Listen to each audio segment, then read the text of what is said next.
establecemos contacto en vivo, precisamente en Caracas, en la capital venezolana, con Carlos Daniel Moreno, abogado especialista en Derecho Penal, integrante de la Comisión de Relación del Anteproyecto de Ley de Amnistía y Reconciliación Nacional, que fue presentado, como lo veíamos en nuestro reporte, el día de hoy en la Asamblea General. Bienvenido, Carlos, gracias por estar con nosotros. Buenas noches, Jesús, muchas gracias. Antes de entrar en la parte de contenido de ese proyecto, que tengo entendido va por dos vías, un proyecto de decreto y un proyecto de ley, ya lo vamos a profundizar, le quiero preguntar si a ustedes no les da temor que la situación que acaba de originar el TSJ, la sala electoral del TSJ, pueda poner en peligro ese proyecto de ley de amnistía. Y se lo expongo, está muy claro, por lo menos lo que dice en el sentido de que toda la decisión que salga de la Asamblea en este momento podría ser declarada nula hasta que estos diputados no salgan y no sean desincorporados como asambleístas, como diputados. ¿Ustedes no creen que está en riesgo lo que presentaron el día de hoy? Bueno, honestamente no. En principio, porque la decisión tomada por el Tribunal Supremo de Justicia está fundada en una prueba ilícita, conforme al artículo 49, número 1 de nuestra Constitución. Toda prueba obtenida quebrantando el debido proceso es una prueba ilícita. Y esa grabación ilícita y además difundida es lo que sirve de fundamento de eso, y ya los abogados encargados de esa causa se encargarán de hacerle oposición y hacer todo el trámite. Y por otro lado, si es un decreto sin forma de ley, se aprueba con la mayoría simple o con la mitad más uno de los integrantes, que la oposición venezolana cuenta con votos suficientes para aprobarla. Y si es una ley especial, entraría en el proceso de formación de leyes en Venezuela, entraría en primera discusión por iniciativa legislativa de los parlamentarios. Posteriormente, ese proyecto sería sometido a una consulta pública y luego se daría una segunda discusión y todo el procedimiento que me imagino que ya ustedes han escuchado de otros especialistas y otros colegas que han intervenido sobre el particular. Exactamente. Así y ahora que no se requieren las 2/3 partes, no se requiere una mayoría calificada para aprobar una ley especial, que es la ley de amnistía, o un decreto sin forma de ley, dependiendo de la posición o de la apreciación constitucional que usted tenga sobre la interpretación del numeral 5 del artículo 185.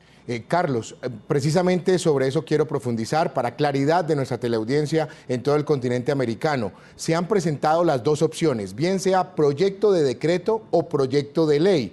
Brevemente, por favor, ¿cuál es la diferencia y cuál sería la vía ideal y la vía más rápida? Bueno, eso es una pregunta difícil, porque eso se discutió mucho en el seno de la comisión redactora y ciertamente que tuvimos posiciones encontradas. Un decreto con forma de ley es un acto, digamos, de esos que puede realizar cualquier parlamento. Por ejemplo, dar un voto de censura, autorizar los viajes del presidente. Esos son actos legislativos sin forma de ley. Mientras que una ley formal, vuelvo y repito, que requiere su discusión, consulta pública, segunda discusión, sanción, promulgación y publicación. O sea, hay todo un procedimiento. La diferencia fundamental entre uno y otro es que si es un decreto sin forma de ley, el control constitucional es posterior, el control judicial es posterior. Lo aprobaría la Asamblea y se publicaría en Gaceta Oficial.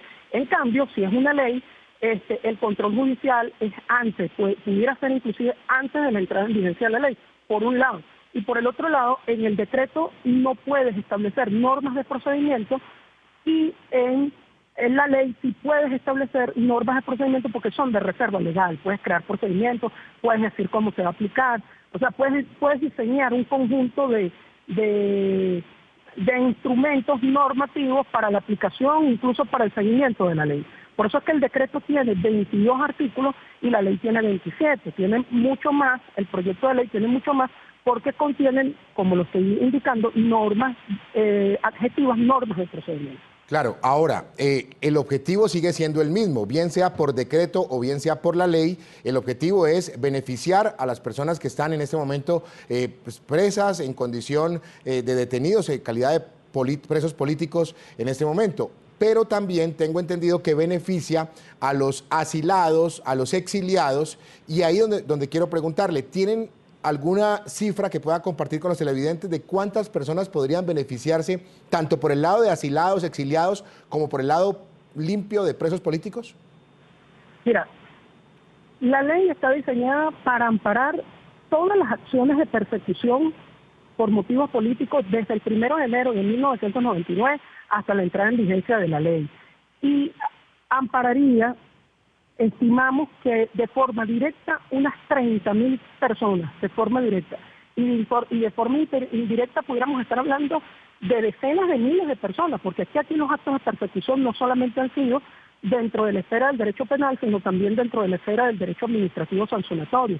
Aquí tenemos inhabilitaciones, aquí tenemos multas, aquí tenemos todo tipo de sanciones de naturaleza administrativa, más allá de las persecuciones que se ha hecho a través del derecho penal. Aquí se ha usado el derecho penal y el derecho administrativo sancionatorio como formas de persecución. Por eso que nuestra ley de amnistía es una ley sui generis, porque ampara todas esas acciones de persecución.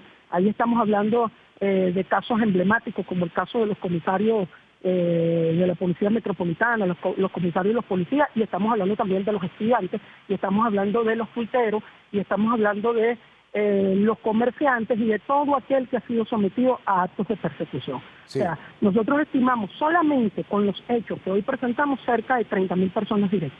Claro, ahora los presos políticos serían más de 70, ¿cierto? No, nosotros estamos hablando de más de 100 presos políticos. Más de 100. Se calcula de cerca de 110, porque nosotros tenemos, por eso es que nosotros establecemos una definición en la propuesta. Nosotros establecemos qué es perseguido político, qué es preso político, qué son violaciones graves a los derechos humanos. O sea, se establece todo un sistema, porque es que aquí tenemos que recordar que son 17 años en que la disidencia política, en que el pensar distinto, el que asumir posiciones contrarias al orden o a los voceros, representantes de los órganos del poder público, ha constituido en muchos casos motivos de persecución política. O sea, ahí tenemos procesados y tenemos condenados, pero también tenemos que esos son los que están privados de libertad, pero también tenemos un universo sometidos a todo tipo de medidas cautelares, Muy bien, que restringen en algunos casos la libertad y otras medidas que son consideradas sí, dentro de la esfera del derecho privado, del derecho civil, medidas de naturaleza real o patrimonial. Finalmente, Carlos Daniel, ¿qué pasaría si Nicolás Maduro, que creo que tiene esa facultad, esa posibilidad, objeta la ley? Mira, yo creo que el presidente de la República, de hecho, él va a presentar un decreto de emergencia económica. En nuestra opinión, y es una opinión personal, quizás llega un poco tarde, porque ciertamente que los venezolanos estamos sometidos a una situación económica gravísima, y así lo han denunciado voceros políticos calificados y economistas de renombre en nuestro país. Yo creo que el presidente de la República va a entrar en definitiva en la necesidad de que tenemos que lograr la reconciliación. Y esa reconciliación pasa por el reconocimiento de la extinción de estas acciones y el cese definitivo de todas las consecuencias jurídicas derivadas de la misma. Una ley de amnistía es una ley política con forma jurídica. Los políticos, yo estoy convencido que se centrarán, el presidente de la Asamblea Nacional encabeza el Poder Legislativo, el presidente de la República encabeza el Poder Ejecutivo y los integrantes del Tribunal Supremo de Justicia. Bueno, y al final se aplicará, porque es que ciertamente que aquí no ha habido un solo condenado por violaciones graves de los derechos humanos, y todos los tipos penales que han sido acreditados a estas personas se evidencia suficientemente de las actas, porque muchos de nosotros somos defensores de esas causas, actuamos directamente en esas causas, se evidencia que la motivación al final, aún tratándose de delitos comunes, es de naturaleza política. Esa es la verdad. Yo pienso que al final serán los políticos los que se sienten, y veremos qué pasa. En todo caso, si el presidente de la República no promulga la ley, bueno, existe también un procedimiento constitucional para ese caso y ya veremos qué pasa. Si no la publica en la Gaceta oficial de nuestra República, bueno, eso no es un obstáculo tampoco. Ya hay dueños de medios de comunicación que se han ofrecido inclusive a facilitar sus imprentas para hacer la publicación respectiva de la ley. Muy bien, le agradecemos a Carlos Daniel Moreno, abogado especialista en Derecho Penal, muy amable por estar con nosotros esta noche en el informativo de NTN 24. Gracias a ustedes, muchísimas gracias. Buenas noches.